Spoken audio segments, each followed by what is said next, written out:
Thank you. Thank you.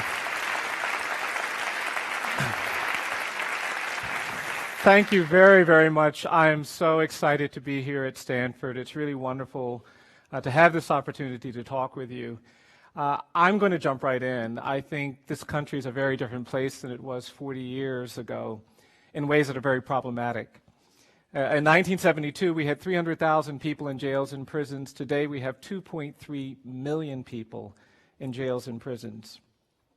There are 6 million people on probation and parole in this nation. There are 70 million Americans with criminal arrests, which means that when they apply for a job or try to get a loan, they're going to be disfavored. We've done some really dreadful things to women.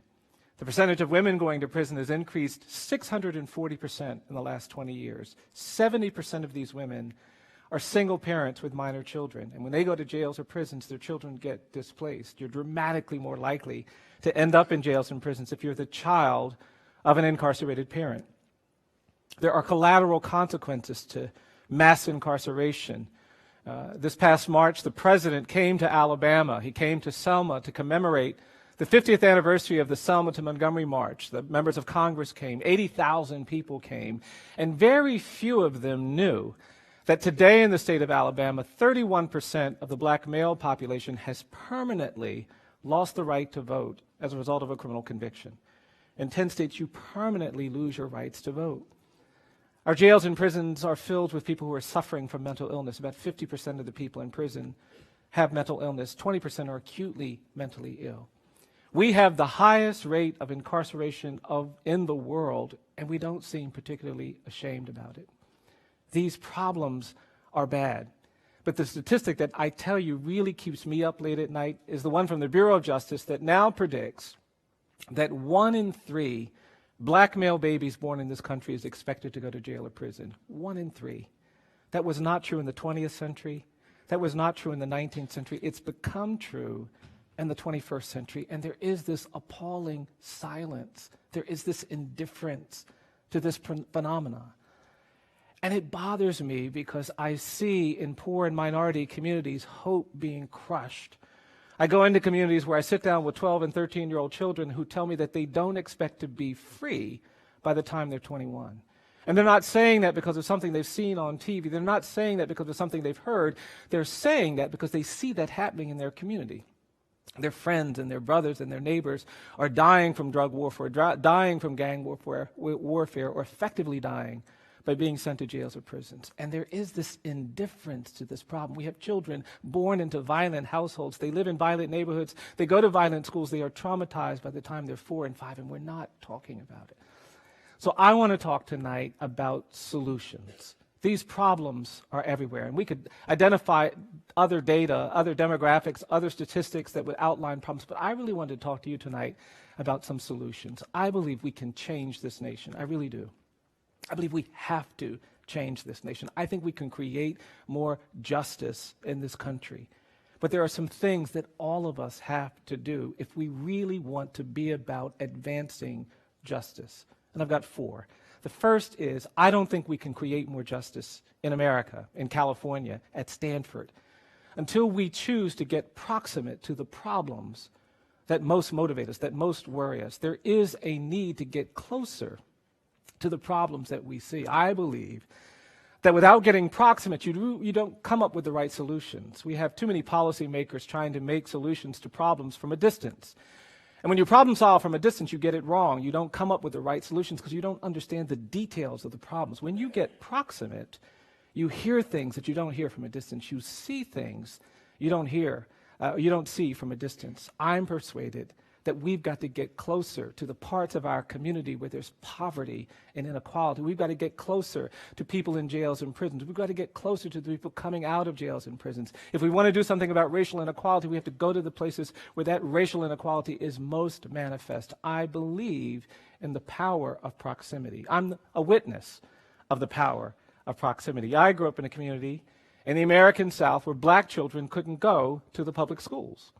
I started my education in a colored school. When I was a little boy, I had to go to a school that didn't go past the 8th grade. My county, my dad didn't have a high school. There were no high schools for black kids when my dad was a teenager. But when I was a little boy, lawyers came into our community. They got proximate. And they made them open up the public schools, and because of that, I got to go to high school. And then I got to go to college. It was because of these lawyers' choice to get proximate. I love coming to college campuses because I look out at you and I think about where I was, many of you who are students, when I was in your space. When I got to college, I went to a small college in Pennsylvania. It was a beautiful college on a lovely campus, and nobody in my family had ever graduated from college, so I didn't really know that much about college. But when I got to college, I couldn't believe how wonderful it was. I was playing sports, I was doing music, I was studying philosophy. I was a philosophy major. You would go into the dining hall and they would just feed you. And I just thought college was this magical place. I thought when I got to college after my second year, I said to myself one day, I said, you know what, I think I'm going to stay in college the rest of my life. And when I became a senior one day, I would tell my friends every now and then, I'm a philosophy major, so as a philosophy major, I'm going to go out here on the hillside and I'm going to think some deep thoughts. I would say that to my friends. I think they thought I was getting high or doing something illegal. I wasn't. But one day I was out there on this hillside thinking what I thought were these deep thoughts, and somebody came up to me and said, you are a senior and you're a philosophy major. What are you going to do after you graduate? And I heard this as a very hostile question because I realized for the first time that nobody was going to pay me to philosophize when I graduated from college. And so I started frantically trying to figure out how do you stay in school. And because nobody in my family had actually gone to college, I didn't know what I'm sure all of you already know. I didn't know that in this country, if you want to do graduate work in history or English or political science, you actually have to know something about history, English, or political science to get into graduate school. I didn't realize that. And when I realized that, I was pretty intimidated by it. So I kept looking, and to be honest, that's how I found law school. It was really clear, it was very clear to me that you didn't need to know anything to go to law school. So I signed up for that. And a few months later, found myself at Harvard Law School, sitting in a classroom, and I was quickly disappointed. I went to law school because I wanted to do something about poverty and race and social justice, and it didn't seem like anybody was talking about poverty or race or justice. And it's only when I took a course that required me to go to Georgia and work with death row prisoners that I got proximate, that I saw things I didn't expect to see. I met people literally dying for legal assistance, and proximity changed me. I've been working on children, working for children, prosecuted as adults. We have this phenomenon in America where we're actually sending children to adult jails and prisons. There are 250,000 kids serving long prison sentences in adult jails and prisons. There is no minimum age for trying children as adults in 15 states. That means we put 9 and 10 and 11-year-old children at risk of adult prosecution. I represent kids who've been sentenced to die in prison, life imprisonment without parole. Some as young as 13 and 14. And the only way we can make sense of this is being so far away that we don't see the details. When I've gotten proximate, I've seen the details. I worked on a case some years ago involving a 14-year-old boy who was living in a household where his mother was repeatedly the target of a lot of domestic violence. This boy's mother had a boyfriend, and when this man would start drinking, he'd become violent. And one day he came home after he'd been drinking, and he called the boy's mother into the kitchen. He didn't say anything to her. He just walked up to her, and he punched her in the face. She fell down, and she hit her head as she fell, and she was on the floor unconscious, bleeding. Her son came running into the kitchen to try to help his mom recover, and he couldn't get her to wake up. He couldn't get her to move, and after 10 minutes, this child thought his mom was dead. She wasn't dead, but he thought she was dead. The man had gone into a bedroom and fallen asleep. This little boy got up and he walked into the bedroom to call the police or to call an ambulance, but then he remembered that this man kept a handgun in his dresser drawer. And so instead of picking up the phone, he opened up that dresser drawer and he pulled out that gun. And he walked over to where the man was sleeping, and this little boy pointed the gun at the man's head. The man was snoring, and when the man stopped snoring, this little boy tragically pulled the trigger. He shot the man in the head. The man died almost instantly. This boy was very small for his age. He was about 5 feet tall. He weighed less than 100 pounds. He'd never been in trouble before. He had no prior juvenile adjudications. He was the kind of kid that might have been tried as a juvenile, but for the fact that the man that he shot and killed, his mother's boyfriend, well, that man was a deputy sheriff. And because he was a deputy sheriff, the prosecutor insisted that this child be tried as an adult. And they immediately certified him to stand trial as an adult, and they put him in the adult jail. His grandmother called me after he'd been there for 3 days and asked me to get involved. I went to the jail, and I sat in there, and this little boy came in, and he sat down, and I started asking him questions, but no matter what I asked him, he wouldn't say a word. He just sat there. I finally put my pen down, and I said, look, I can't help if you don't talk to me. You got to talk to me. Little boy wouldn't say anything. I got up, I walked around the table, I pulled my chair close to him, I said, come on, you got to talk to me. I can't help you if you don't talk to me. You got to talk to me. And he just kept staring at a wall. He would not say anything. Couldn't figure out what to do. And at some point, I decided to just lean on him. I don't even know why. But I leaned on this little boy, and when I leaned on him, he leaned back. And when he leaned back, I put my arm around him, and I said, come on, you got to talk to me. I can't help you if you don't talk to me. And that's when this child started to cry. And through his tears, he began talking to me, not about what happened with his mom, not about what happened with the man, but he started talking to me about what had happened at the jail. He told me on the first night several men had hurt him. He told me on the next night several people had raped him.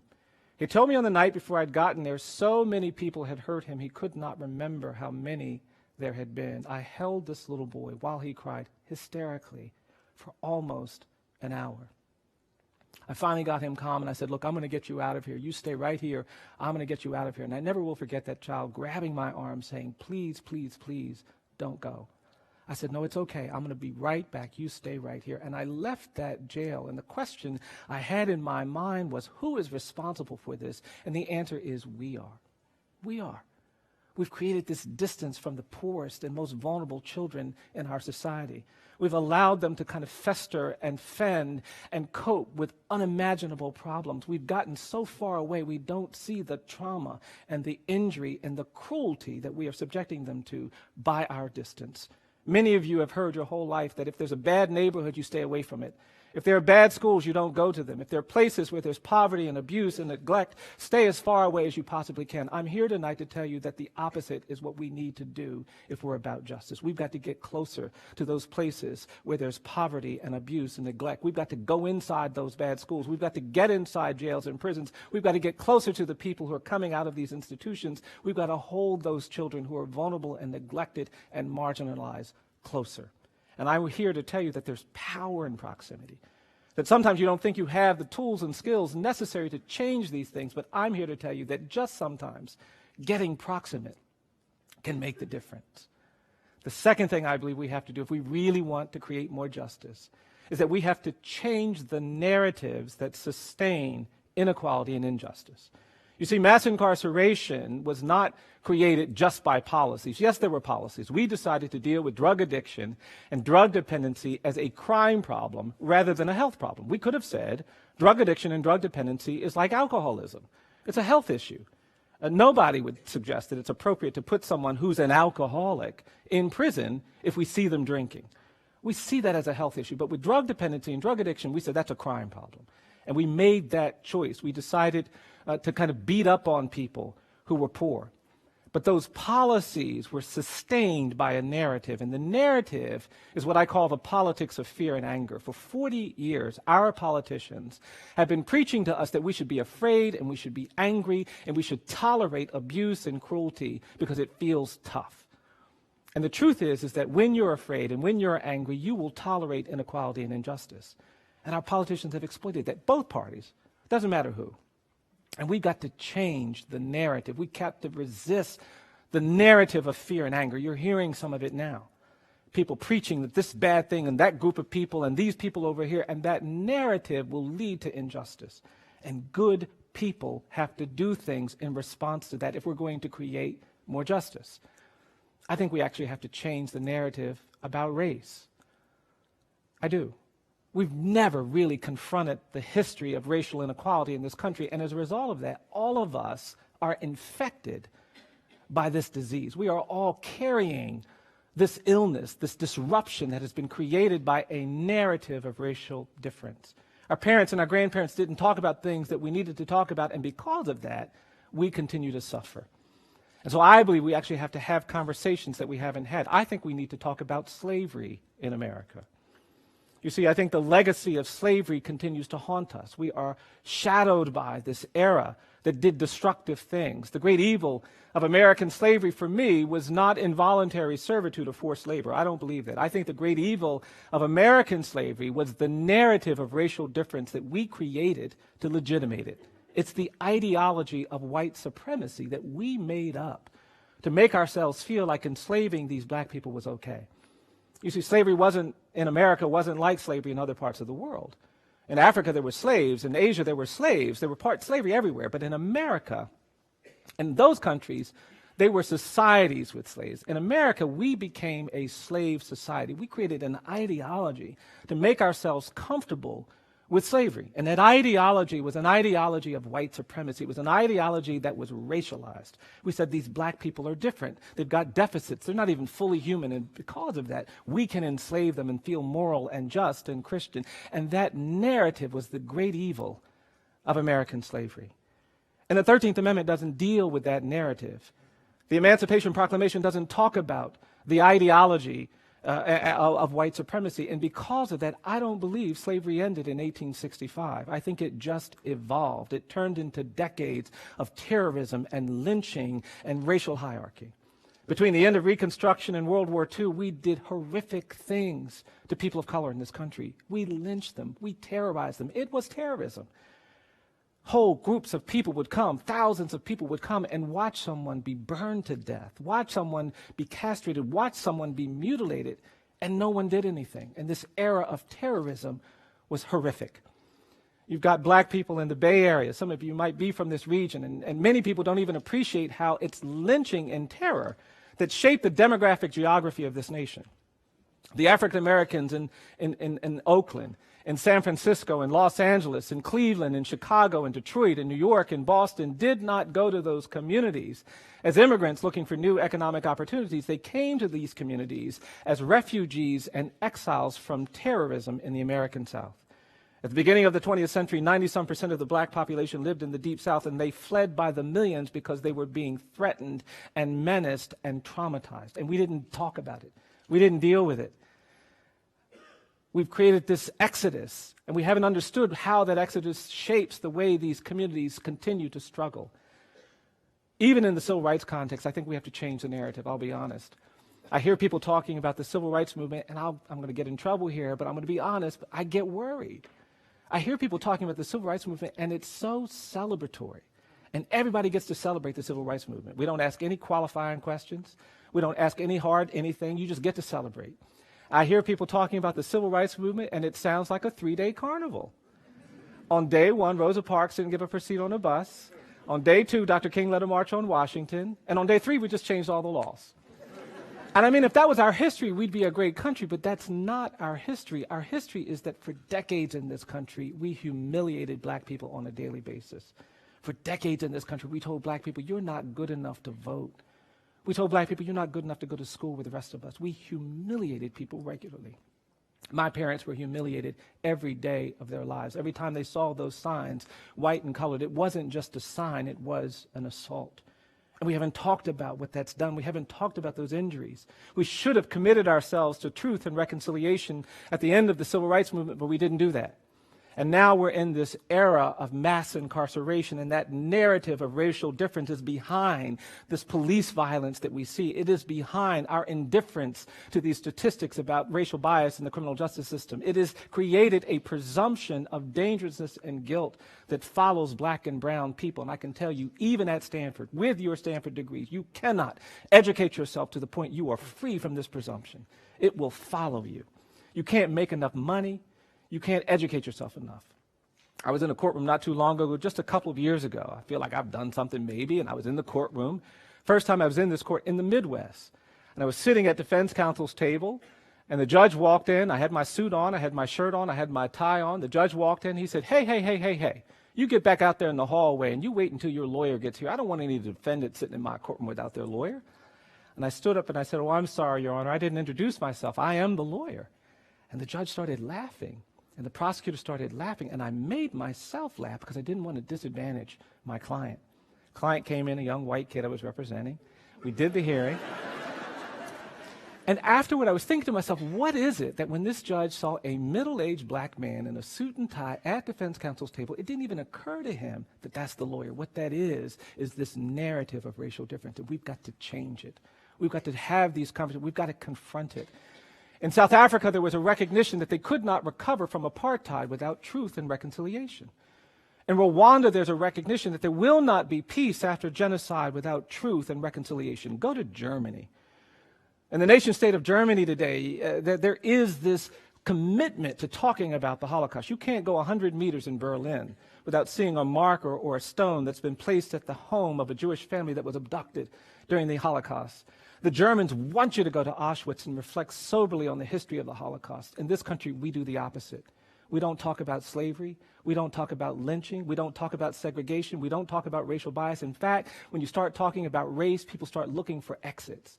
You start talking about racial justice, people are so nervous they don't know which way to turn. We haven't even developed the habits of having this conversation, and we've got to change that. We've got a project at EJI. We want to put markers at every lynching site in this country. We want to resurrect this narrative in ways that we begin to understand what it means to be burdened by our history. It's not just for people of color, it's for everybody. A generation of white people have been taught that they're better than other people because of their skin color. It's a kind of child abuse. And we've got to help people get free from that. There is something better than what we have experienced in this nation when it comes to racial justice. I really do believe it. There is a better place. There is a better way for us to intersect with one another than what we have experienced. But we will not get there unless we change the narrative. Third thing, it's not enough to get proximate and change narratives. We cannot create the justice that we want unless we protect our hope. And I'm really convinced of this one. I am persuaded that hopelessness is the enemy of justice. Injustice prevails where hopelessness persists. And when you find yourself beginning to think that you cannot make a difference, when you begin to accept that these are problems too big for us to confront, to change, to challenge, you are going to contribute to the problem of injustice. Your hope is essential. You've got to protect your hopefulness. You do. Because without that, you will not be able to do the necessary things that hopefulness requires, that justice requires. Hope is what gets you to stand up when other people say sit down. Hope is what gets you to speak when other people say be quiet. You've got to protect your hope. You know, I had the great privilege when I was a young lawyer of meeting Rosa Parks. I got to spend a lot of time with her. And when I moved to Montgomery, there was a woman named Johnny Carr who was the architect of the Montgomery bus boycott. She would say Dr. King got all the attention, but she was the real person who made it work. And Ms. Carr called me up. She said, now, Bryan, I understand you're a young lawyer, just moved to Montgomery. I said, yes, I am. She said, well, do you know who I am? I'm Johnny Carr. I'm the architect of the Montgomery bus boycott. I said, well, I know all about you, Ms. Carr. I'm so honored to be speaking with you. She said, well, that's nice. I understand that you're a lawyer. And so what I'm going to do, every now and then, I'm going to call you up, and I'm going to ask you to go someplace and speak. And then she said, sometimes I'm going to call you up and ask you to go someplace and listen.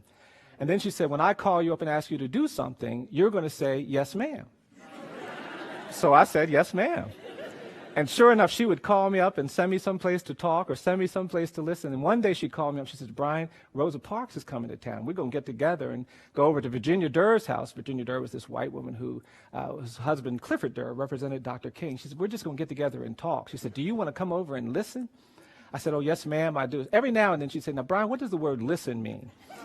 And I'd explain to her, I knew I wasn't supposed to say anything. And sure enough, I went over and I listened to these women. And the amazing thing was Ms. Parks and Ms. Carr and Ms. Durr, they weren't talking about what they had done. They were still talking about what they were going to do. In their 70s and their 80s, there was a hopefulness that defined and shaped their relationship to the world. And I just sat there and took it all in. And after a couple of hours, Ms. Parks turned to me and she said, now, Bryan, tell me about the Equal Justice Initiative. Tell me what you're trying to do. And I looked at Ms. Carr to see if I had permission to speak, and she nodded. And so I gave her my rap. I said, well, we're trying to do something about the death penalty. We're trying to do something about kids being prosecuted as adults. We're trying to do something about prison overcrowding. We're trying to do something about the mentally ill. We're trying to do something about children. We're trying to do something about racial bias. We're trying to do something about poverty. We're trying to do something about segregation. We're trying to do something about these conditions of confinement. I gave her my whole rap, and when I finished, she looked at me. She said, She said, that's going to make you tired. And that's when Ms. Carr leaned forward and she put her finger in my face and she said, that's why you've got to be brave. It takes courage to be hopeful when we are confronting the kind of inequality that we sometimes have to confront. When you get in those proximate spaces, those places of difficulty, you need to take your courage to stay hopeful, but hope is essential. Fourth thing, final thing, and I wish I could stop at 3, but I can't. The fourth thing that I have to tell you is that we cannot create justice. We cannot change the world by just getting proximate, by just changing narratives, by just staying hopeful. The fourth thing we've got to do is that we've got to be willing to do uncomfortable things. I've read and I've studied. I've never found oppression end. I've never found justice triumph. I've never found a situation where equality prevailed when people only did what's comfortable and convenient. If you're going to change the world, you're going to have to do some things that are uncomfortable. And that's hard because human beings are programmed to do what's comfortable. We like comfort. I like comfort. I'm not preaching against comfort. That's not what I'm saying. But sometimes you have to choose to do uncomfortable things. I gave a talk in Mississippi a little while ago. I flew down to Jackson, and I actually was in Hattie, Gulfport, Mississippi. And the people met me at the airport, and they said, "Oh, Mr. Stevenson, we know all about you. We've read about you. We know what kind of person you are. We know what kind of work you do. And we're having our conference at the luxurious DoubleTree Hotel. And we decided that you wouldn't want to stay at the luxurious DoubleTree Hotel. So we've asked one of the farmers to put you up at the barn." I said, "What is wrong with you?" I said, "Of course I want to stay at the luxurious DoubleTree Hotel." That's not what I'm talking about. What I'm talking about is that sometimes you've got to position yourself in uncomfortable places and you've got to be a witness. And I'm going to tell you something just a little bit personal, if you don't mind. I've been representing people on death row for 30 years. 30 years. And we've had some great moments. Just this past April, I walked out of a prison with a man who'd spent 30 years on death row for a crime he did not commit. Anthony Ray Hinton, wrongly condemned, wrongly convicted, lost a lot of sleep over that case. But just a few months ago, we walked that man out of jail or prison. Yesterday, I spent a couple of hours with him. Every time I spend time with him, it's just like this shot of adrenaline. It's so affirming. But I'm also going to tell you that not every case has ended up like that. Between 2009 and 2011, Alabama had the highest execution rate in the country. We don't have a public defender system. There is no right to counsel for death row prisoners in this country. We do not meet the needs of the poor, even when they face the death penalty. One of the great challenges of our criminal justice system is that we have a system that treats you better if you're rich and guilty than if you're poor and innocent. Wealth, not culpability, shapes outcomes. Well, all of these execution dates were being set, and we made the commitment to stand with all the people facing execution, and my young lawyer started working on these cases. And one of the challenges of our legal system right now is that our courts have a priority on finality over fairness. We care more about getting to the end than getting it right. And in each of these cases, the court kept saying too late, and these people were being executed, and I watched my staff get beat down. And I finally said, "You know what, you all take a break. I've been doing this longer. I know what I'm doing. Let me take the next case." I just was worried about them. And I got involved in a case where a man had been convicted and sentenced to death who was intellectually disabled. He suffered from mental retardation. And the courts had banned execution of people with intellectual disability. You're not supposed to execute someone like that. But the lawyers never raised the issue at trial. They didn't raise it at the right time. And because of that, this man was moving toward execution. I got involved. I said, "Look, this man is intellectually disabled. You can't execute him." And the court said too late. The trial court said too late. The appeals court said too late. The state court said too late. The federal court said too late. And on the day of the execution, I was waiting for a ruling from the United States Supreme Court. And about an hour before the execution, the court called, and the clerk told me that the court had denied our stay motion. Too late. I hung up the phone, and I picked up the phone to call my client down on death row. And I got on the phone with this man, and I told him the dreadful news. He was obviously overwhelmed. And in addition to being intellectually disabled, this man had another challenge. When he got nervous, when he got worried, when he got overwhelmed, he also had a very severe speech impediment. And he told me that he had something really important that he had to tell me, but then he couldn't get his words out. He started to talk. He started to say something, but he couldn't get the words out. He just started stuttering. He started trying to get words out that he couldn't make form in his mouth, and he was trying and trying and trying. It seemed like the harder he tried, the more difficult it became. And the closer we got to the execution time, the harder it was for him to speak, and the guards were trying to rush him, which just made it harder. And this man was trying to say something, and he begged me not to hang up, but I was struggling. Because the more he tried to talk, the more he tried to get his words out, and he couldn't, the more he was just ripping my heart apart. And I was standing there holding the phone, and tears started running down my face. And I listened to this man try so valiantly to say something, but not be able to, and I was just overwhelmed. I remembered how when I was a little boy, my mother took me to church one Sunday, and I was there with my brother, and we were talking to our friends, and there was a little boy, a skinny kid I'd never seen before, who was standing next to one of my friends. And I remembered asking this child, what his name was or where he was from. And I remembered how when I asked that little boy that question, this little boy couldn't get his words out either. He also had a very severe speech impediment. And I remembered how when I asked him that and he couldn't get his words out, I did something really ignorant, I laughed. And then I remembered how my mother saw me laughing and came over and grabbed me by the arm and gave me this look I'd never seen before. And she pulled me aside and she said, "Bryan, don't you ever laugh at somebody because they can't get their words out right. Don't you ever do that." And I tried to defend myself. I said, "Mom, I didn't know." She said, "No, you know better than that." And then my mother looked at me and she said, "Now you go back over there and tell that little boy you're sorry." I said, "Okay, Mom." And I took a step and she grabbed me by the arm. She said, "Wait, after you tell that little boy you're sorry, I want you to hug that little boy." Kind of rolled my eyes. I said, "Okay, Mom." And I took a step and she said, grabbed me by the arm. She said, "Wait, after you hug that little boy, I want you to tell that little boy you love him." I said, "Mom, I can't go over there and tell that little boy." And she gave me that look again. So I said, okay. And on the night of this execution, I remembered going over to this little boy and walking up to him and saying, "Look, man, I'm sorry." And then I sort of lunged at him and gave him my little boy version of a man hug. And what I remembered was saying to this child, as insincerely as I possibly could, I said, I love you.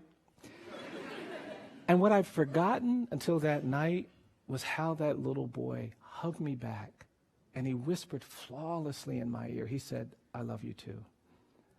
And then the man was able to get his words out before they executed him. And he said to me, "Mr. Stevenson, I want to thank you for representing me." And then he said, "I want to thank you for fighting for me." And the last thing this man said to me was, "Mr. Stevenson, I love you for trying to save my life." He hung up the phone. They pulled him away. They strapped him to a gurney, and they executed him. I hung up the phone, and I said, "I can't do this anymore. It's too hard. It's just too hard." The question I had in my mind, the thought I had in my mind was how broken he was. And I kept asking myself, why do we want to kill all the broken people in this country? What is it about us that when we see brokenness, we want to step on it, we want to throw it away, we want to crush it? And then I said, I can't deal with this anymore. It's too hard, too hard, too hard, too hard. I'm going to stop. And then I started thinking about why I'd been doing what I do. And I realized that all of my clients are broken people. I represent the broken. People broken by poverty, broken by racism, broken by neglect, broken by abuse. I work in a broken system. We've got too many people who are too far away, who are not proximate, and they have power, and they're making judgments that are unjust. And so I don't want to have anything more to do with this. And that's when that kind of conversation you have to have when you're going to do something big kicked in. And I thought you better think about why you've been doing what you're doing. And I realized something I'd never realized before. All of a sudden, I realized why I do what I do. And what I realize is that I don't do what I do because I think it's important. I don't do what I do because it's about human rights. I don't do what I do because I've been trained to do it. I don't do what I do because I have a law degree. I don't do what I do because if I don't do it, no one else will. I don't do what I do because I get to talk to wonderful people like you. I realized that night that I do what I do because I'm broken too. And the truth is that when you get proximate, when you have to change narratives, when you have to stay hopeful in the face of inequality, when you do uncomfortable things, it will break you. You'll get little cuts and nicks. But I'm here to tell you there's a power in the broken. This country will not be saved by the elites, the privileged, those who are whole and happy. This country will be saved when broken people reach out and find and claim their humanity. It's the broken who understand the power of mercy. It is the broken who understand the need for compassion. It is the broken who can lead us to the places where justice must prevail. I believe really simple things. I believe that each person is more than the worst thing that they've ever done. I think if somebody tells a lie, they're not just a liar. I think if somebody takes something that doesn't belong to them, they're not just a thief. I think even if you kill somebody, you're not just a killer. And a system of justice that doesn't care about the other things you are is going to be fundamentally unjust. I tell you also, I don't believe that the opposite of poverty is wealth. I think we talk too much about money in America.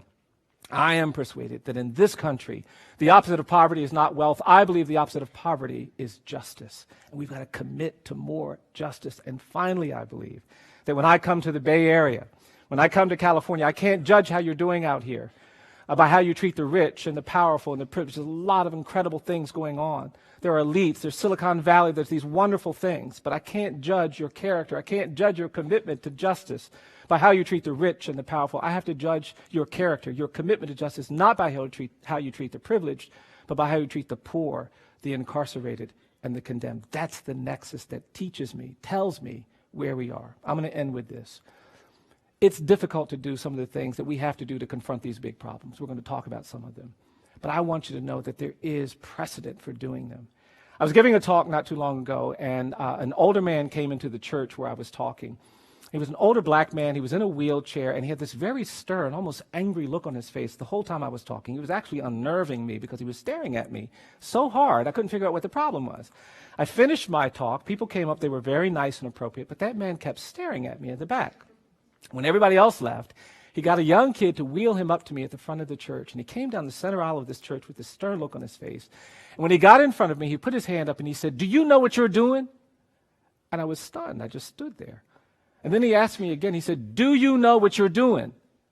And I stepped back and I mumbled something. I don't even remember what I said. And then he asked me one last time. He said, "Do you know what you're doing?" And then this man looked at me. He said, "I'm going to tell you what you're doing." And he looked at me and he said, "You're beating the drum for justice. You keep beating the drum for justice." And I was so moved. I was also really relieved because I just didn't know. Then he grabbed me by my jacket and he pulled me into his wheelchair. He said, "Come here, come here, come here. I'm going to show you something." And then this man looked at me and he turned his head. He said, "You see this scar I have behind my right ear?" He said, "I got that scar in Greene County, Alabama, 1963, trying to register people to vote."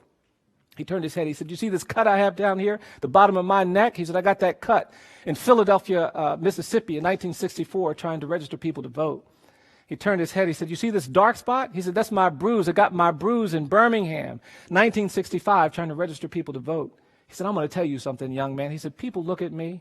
They think I'm some old man sitting in a wheelchair covered with cuts and bruises and scars." He said, "But I'm going to tell you something." He said, "These aren't my cuts. These aren't my bruises. These aren't my scars." He said, "These are my medals of honor."